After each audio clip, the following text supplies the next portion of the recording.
Hello students, last lecture में मैंने आपको होमवर्क दिया हुआ था। अब क्वेश्चन नंबर 37 भी आपको होमवर्क में करना मैं समझा रहा हूँ। इसमें ए का इनवर्स निकाल लीजिए पहले तो जॉइंट वाले मेथड से।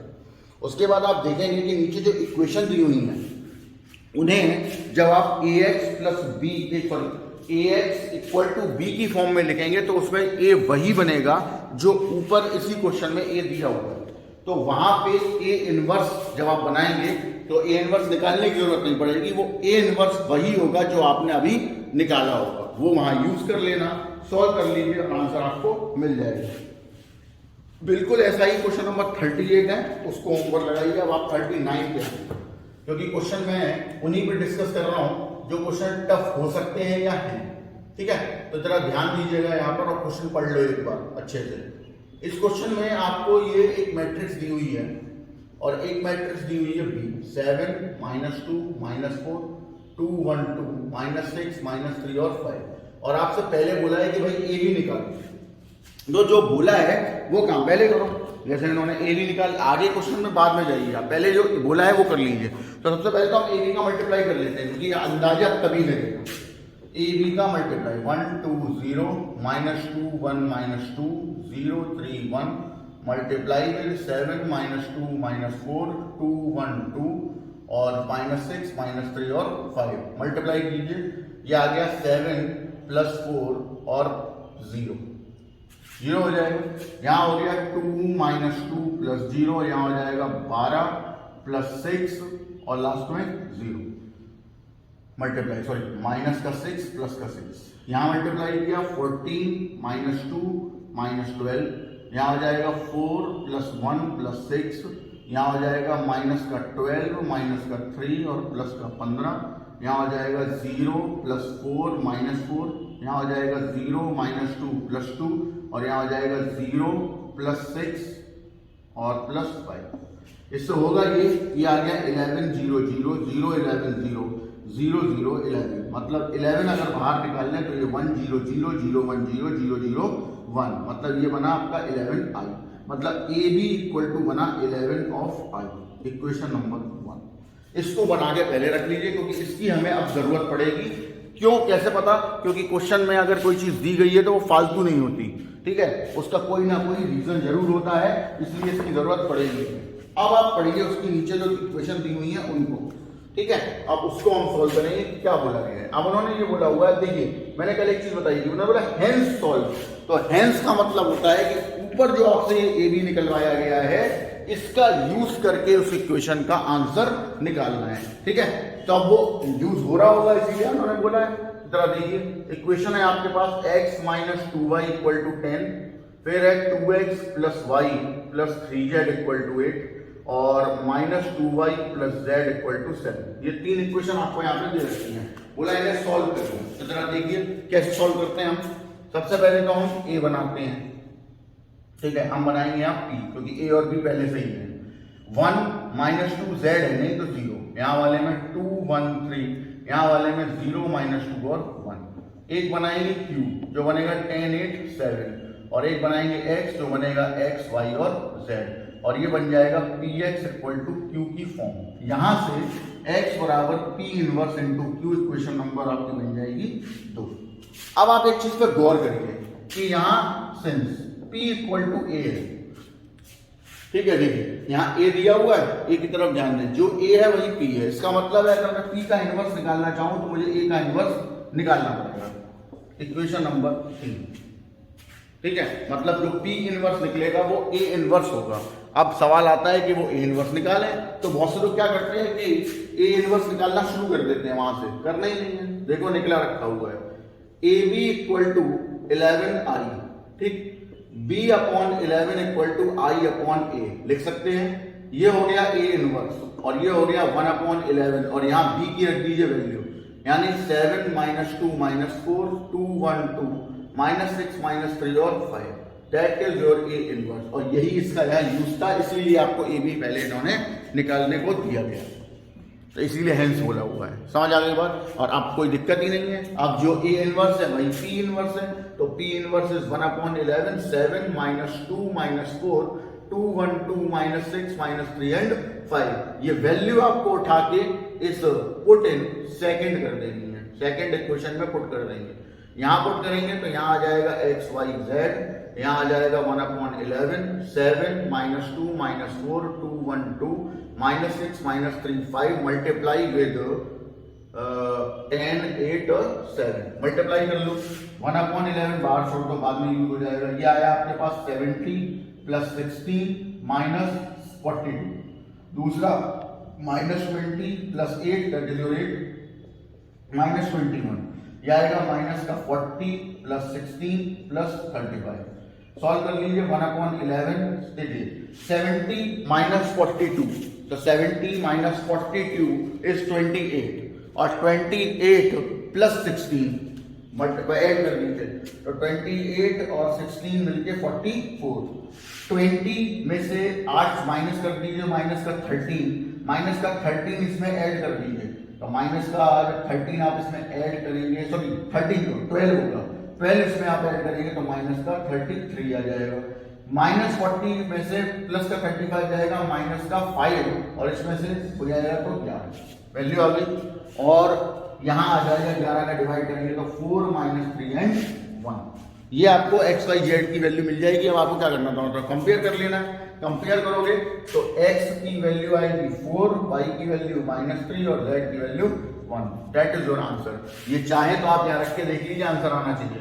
x की वैल्यू 4 और y की वैल्यू -3, तो -3 यहाँ प्लस कर देगा 6 6 4 10 10 के बराबर है, मतलब आंसर इज करेक्ट। समझ आ गई बात? तो इस टाइप का कोई भी क्वेश्चन हो तो ऐसे सॉल्व किया जाएगा। आपको ध्यान ये रखना है कि क्वेश्चन पहले पूरा पढ़ो ध्यान से, तभी क्वेश्चन आगे बढ़ पाएगा। करिए नोट फटाफट, क्वेश्चन नंबर 40 पढ़ लो। अब देखिए मैंने कल बोला था कि आंसर आपके एक्स वाई जेड के नॉन इंटीजर नहीं आते, और फिर मैंने बोला था कि नॉन इंटीजर कुछ स्पेसिफिक क्वेश्चन है जहां आ सकते हैं, जहां पे एक्स वाई जेड ही नॉन इंटीजर नंबर्स की फॉर्म में मिलेंगे वहां। तो ये जो क्वेश्चन नंबर 40 है वो उसी टाइप का, और 41 भी। इन दोनों में एक्स वाई जेड की वैल्यू जो है वो नॉन इंटीजर मिलेगी, क्योंकि यहाँ पे एक्स वाई जेड खुद अपॉन में है। और अब प्रॉब्लम क्या है, प्रॉब्लम ये है कि ये जो क्वेश्चन दिया गया है ये उस फॉर्म में नहीं है जिस फॉर्म में हमें क्वेश्चन को चाहिए होता है। तो फिर क्या किया जाए, तो देखिए जरा क्या करेंगे हम। सबसे पहला काम, let 1/x equal to p, 1/y equal to q and 1/z equal to r। यहां से 2p minus 3q plus 3r equal to 10 equation 1, p plus q plus r equal to 10 equation 2, और 3p minus q plus 2r equal to 13 equation number 3।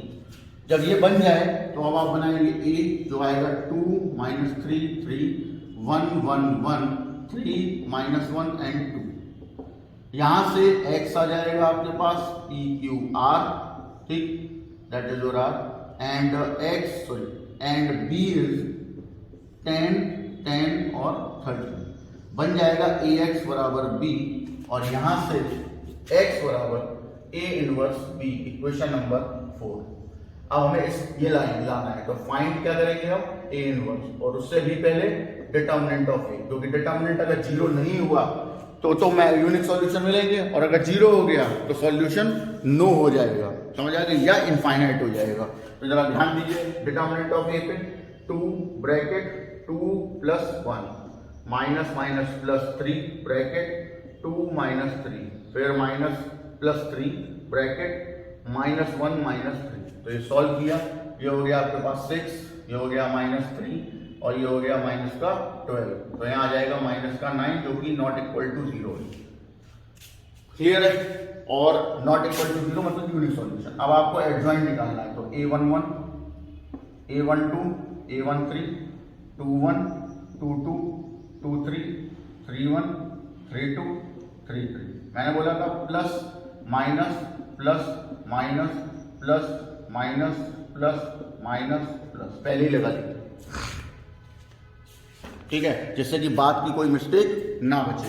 अब solve कर लो इसको। a11 आएगा आपके पास 2 plus 1 minus plus का 3, यहाँ आएगा 2 माइनस 3 प्लस का 1, यहाँ आएगा -1 माइनस 3 माइनस का 4, फिर 2 1 निकालेंगे तो 2 1 माइनस का 6 और प्लस का 3, तो माइनस का 6 प्लस का 3 इस प्लस का 3, क्योंकि -1 पहले से बाहर है, 2 2 2 2 तो 4 माइनस 9, 4 माइनस 9 इज माइनस 5, फिर 2 3 2 3 माइनस 2 प्लस का 9 माइनस 2 प्लस का 9 माइनस 7, फिर 3 1 तो ये हो गया माइनस 3 माइनस का 6, 3 2 2 माइनस 3 इज प्लस 1, और 3 3 ये हो गया 2 प्लस 3 इक्वल टू 5।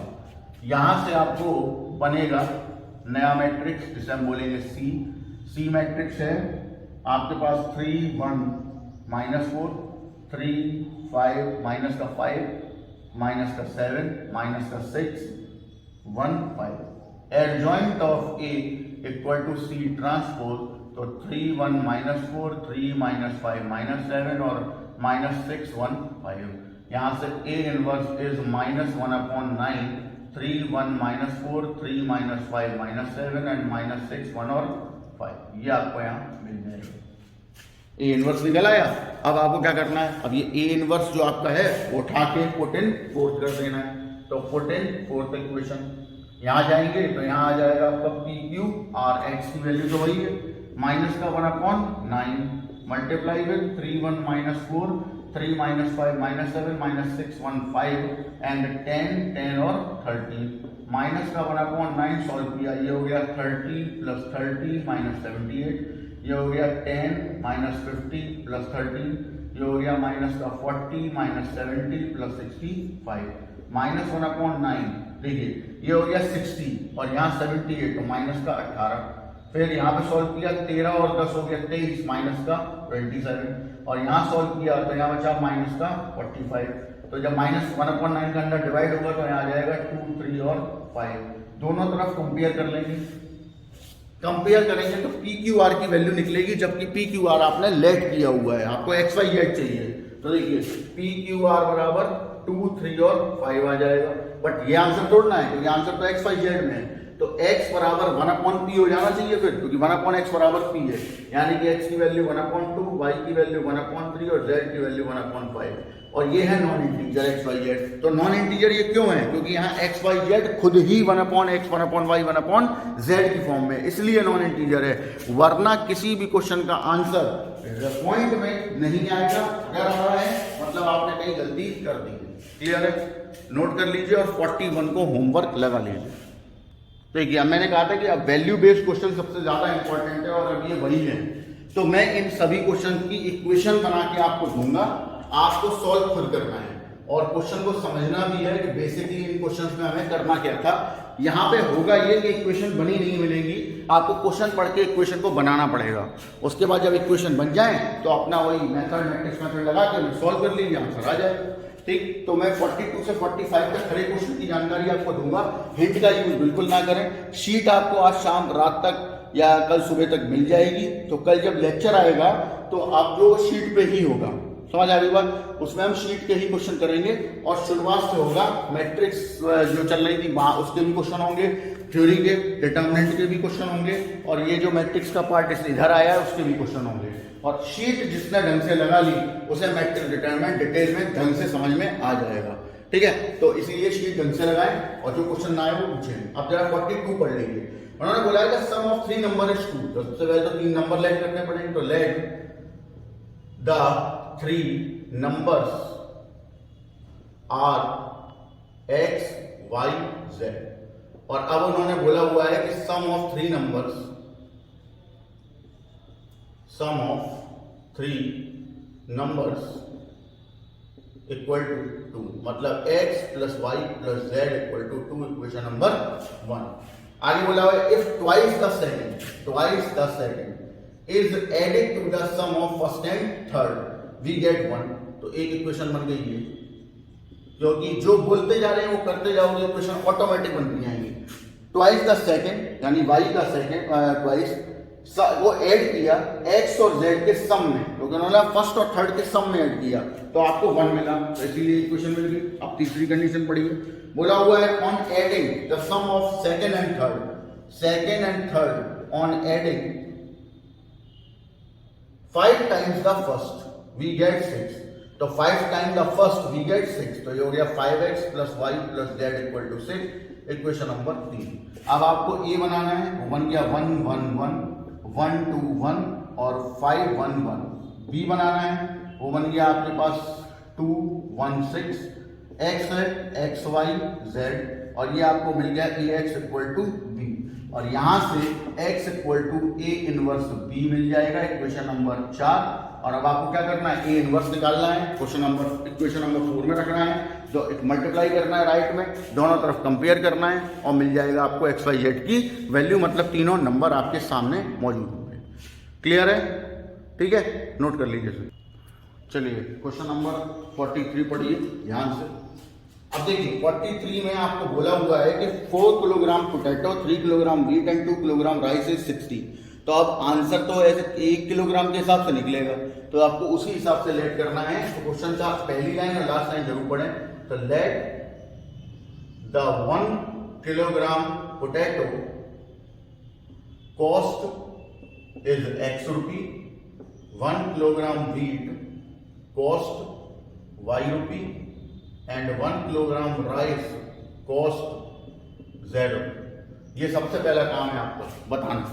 अब इक्वेशन बनेगी। अब देखिए पहली कंडीशन बोले 4 किलोग्राम पोटैटो, तो 1 किलोग्राम की x रुपए है तो 4 किलोग्राम की 4x, फिर 1 किलोग्राम की y रुपए है और यहाँ 3 किलोग्राम व्हीट है तो 3y प्लस 2z बराबर 60, क्योंकि ये तीनों मिलकर तो 60 रुपए के टोटल आ रहे हैं। फिर आगे बोला हुआ है the cost of 1 kilogram potato plus 2 kilogram wheat, 3 kilogram rice equal to 45 and आगे बोला the cost of 6 kilogram potato plus 2 kilogram wheat plus 3 kilogram rice is 70। बन गई इक्वेशन। अब आगे काम आप जानते हैं, आपको क्या करना है, ए एक्स और बी बनाना है और इक्वेशन को सॉल्व करना है, क्योंकि ये तो काम आप पहले से ही करते हुए आए हो। इक्वेशन तो अब बन गई ना, इक्वेशन एक बार बन गया तो सॉल्यूशन एक्स वाई जेड की वैल्यू निकालनी है, वो आपको पता चल जाएगा 1 किलोग्राम की कॉस्ट व्हीट पोटैटो और राइस की क्या है। क्लियर है?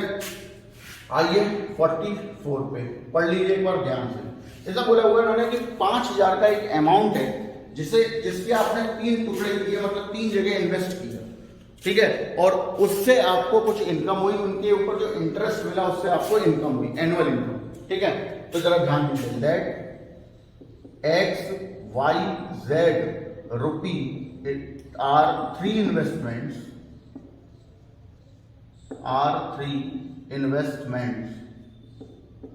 Of 5000 rupee. Clear?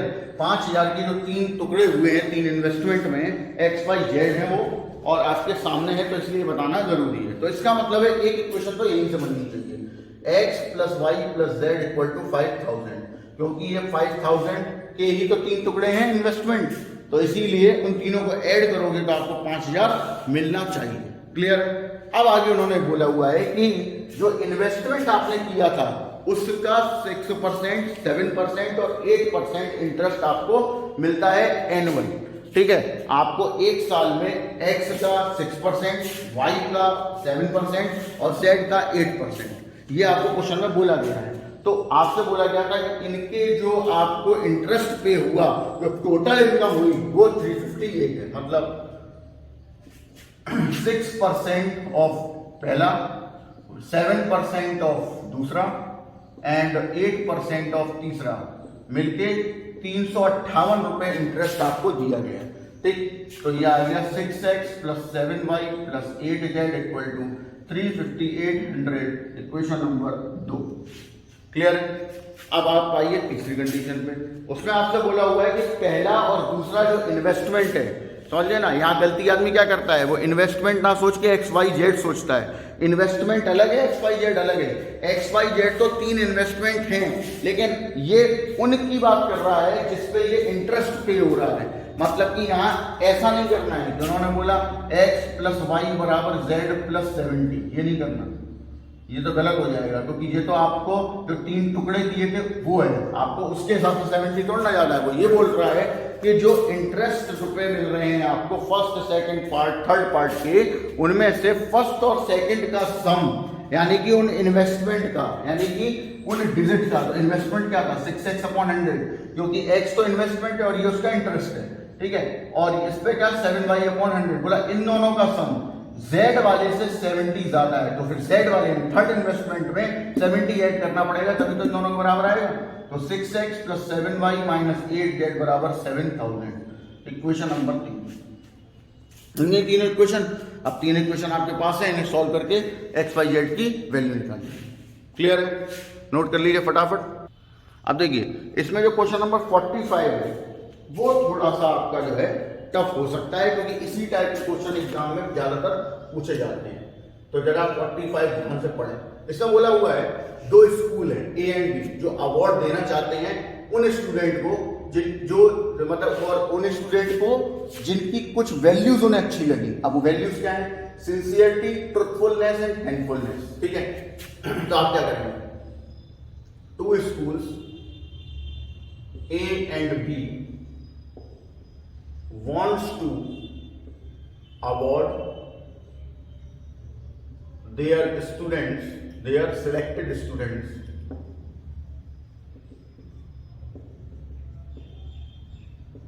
on the values of sincerity,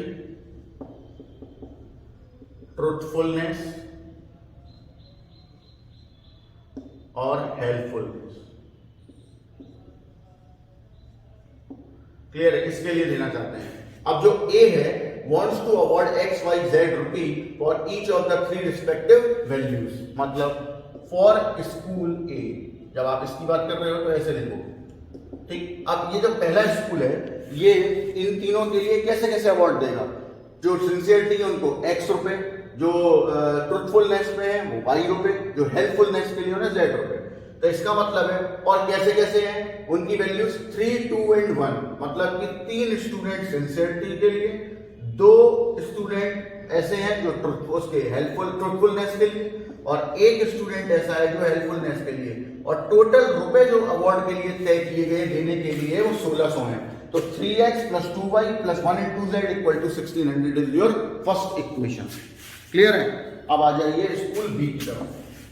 अब यही काम स्कूल बी करेगा और उसका अपना अलग अमाउंट होगा, सेम भी हो सकता है। अब इन्होंने क्या किया, बोले ये लोग जो अवार्ड देंगे वो सिंसियरिटी के लिए 4 स्टूडेंट है 4 × x, ट्रुथफुलनेस के लिए 1 है और हेल्पफुलनेस के लिए 3 लोग हैं। ठीक है, 4, 1 एंड 3। और इनके पास जो अवार्ड देने के लिए मनी आई है वो है 2300 रुपए, यानी इससे ज्यादा ये नहीं पेमेंट कर सकते। तो इसका मतलब है 2300 रुपये को इन लोगों में इस हिसाब से बांटेंगे, मतलब 4 लोग सिंसियरिटी वाले उनको इनमें से रुपए मिलेंगे, 1 बंदा ट्रुथफुलनेस वाला और 3 बंदे हेल्पफुलनेस वाले। जबकि पहले जो स्कूल का अवार्ड था वो 3 स्टूडेंट सिंसियरिटी वालों को दिया जाएगा, 2 स्टूडेंट अवार्ड दिए जाएंगे ट्रुथफुलनेस के लिए और 1 स्टूडेंट हेल्पफुलनेस के लिए अवार्ड दिया जाएगा। अब एक इक्वेशन और बनेगी जिसके लिए आप आगे पढ़ेंगे। If the total amount of award for 1 prize on each value is 900। ठीक, इसका मतलब क्या हुआ? इसका मतलब ये हुआ कि जितने भी आपने अभी तक अवार्ड दिए हैं, जितने से मतलब है कि X, Y और Z रुपी, ठीक है, उनका टोटल सम 900 के बराबर होना चाहिए। 3 इक्वेशन आपके सामने है। अब इन 3 इक्वेशन के बनने के बाद आगे काम आप जानते हैं कि क्या करना है। आपको X, Y, Z की value by using matrix method निकालना है। क्लियर है? अब एक बात ध्यान से सुनिए, ये क्वेश्चन वैल्यू बेस्ड क्यों बोले जाते हैं? तो आपको मैं बता दूं कि वैल्यू बेस्ड इसलिए बोले जाते हैं क्योंकि इस क्वेश्चन के खत्म होने के बाद आंसर निकलने के बाद एक क्वेश्चन और पूछा गया होता है, ठीक है, जो कि आपका क्या कहते हैं ये जानने के लिए कि भाई आपका डिसीजन क्या है। तो देखिए उसके लिए नीचे क्वेश्चन लिखा है, यहाँ बोला है अपार्ट फ्रॉम दीज 3 वैल्यूज, मतलब इन 3 तो वैल्यूज को छोड़ते हुए सजेस्ट करिए 1 more value which should be considered for award. ठीक है, मतलब आप इन क्वेश्चन को सॉल्व करने के बाद और इन तीनों वैल्यूज को छोड़ने के बाद ये बताइए कि ऐसी कौन सी और एक वैल्यू हो सकती है जो स्कूल में स्टूडेंट को अवार्ड दिलवाए। यानी कि, और क्योंकि अवार्ड क्यों दिया जाता है? अवार्ड दिया जाता है किसी चीज को बढ़ावा देने के लिए, प्रोत्साहित करने के लिए, आपको मोटिवेट करने के लिए। तो वो यही पूछ रहा है कि ऐसा कौन सा और अच्छी बात आप बता सकते हैं यहाँ पर स्कूल को कि भाई ये स्टूडेंट और हैं, इनको और आपको अवार्ड देना चाहिए। जिससे कि ये प्रणाली आगे आने वाली जनरेशन भी फॉलो कर सके, उसके लिए जवाब है। और जवाब सबका अलग अलग भी हो सकता है। अब अगर आप ध्यान लगा के सोचेंगे तो आंसर एक ही जैसा आएगा, और उस पर नंबर 1 नंबर का क्वेश्चन होता है, ये वाला मिलेगा जरूर, क्योंकि यहाँ रियल बेस्ड क्वेश्चन जरूर पूछे जा रहे हैं। ठीक है, तो ऐसे 2 या 1 या 3 या जो भी चीजें आपको चीजें दिमाग में आए वो लगा दीजिए। जैसे एक होता है काइंडनेस, ठीक है, उस पर आप अवार्ड दिए जा सकते हैं, और एक होता है ऑनेस्टी, उस पर भी अवार्ड दिया जा सकता है। और ये दोनों चीजें ऐसी हैं जो स्कूल में मायने रखती हैं। काइंडनेस का मतलब ये है कि आप फालतू में किसी से लड़ने नहीं जा रहे, समझिए ना उसको, मतलब लोगों पे आप आराम से लोगों से बात कर रहे हैं, उनसे आपका बिहेवियर अच्छा है, उनकी हेल्प कर रहे हैं, हेल्प के लिए आपको मिल ही चुका है, उन पे काइंडनेस दिखा रहे हैं, मतलब कि किसी से झगड़ा नहीं करना है, अपना नेचर अच्छा रखना है बेसिकली। ऑनेस्टी का मतलब ये है कि आप बहुत ऑनेस्ट, डेड ऑनेस्ट है, कोई भी ऐसा काम नहीं कर रहे हैं किसी भी लालच में आके जो स्कूल की सराउंडिंग या स्कूल के लोगों या स्टूडेंट के लिए खराब हो या आपके खुद के लिए वो खराब हो। ठीक है ना, तो ये 2 चीजें हैं। ये आंसर यहाँ ये हो सकता है कि जो 2 चीजें आप, या एक चीज कोई पूछी गई कि भाई एक वैल्यू और सजेस्ट करिए, तो वो ऑनेस्टी भी हो सकती है और क्या कहते हैं काइंडनेस भी हो सकता है। तो इस टाइप का क्वेश्चन एग्जाम में आता है, जो क्वेश्चन में आपसे क्वेश्चन लग के आएगा और आपको आपके विचार जाने जाएंगे। जैसा नेचर के ऊपर तो क्वेश्चन आएगा, वो पूछ लेगा कि नेचर में सबसे ज्यादा जरूरी चीज कौन सी है, या नेचर को हार्म कम पहुंचे उसके लिए आप क्या कर सकते हैं, या उसके लिए हमें क्या करना चाहिए, ऐसे क्वेश्चन। तो उसमें आपको एक जनरल अवेयरनेस का क्वेश्चन डाल दिया जाता है मैथ के क्वेश्चन के साथ, उसका भी 1 नंबर होता है, और वो आपको उसमें अपने दिमाग के हिसाब से उसका आंसर देना होता है। क्लियर है?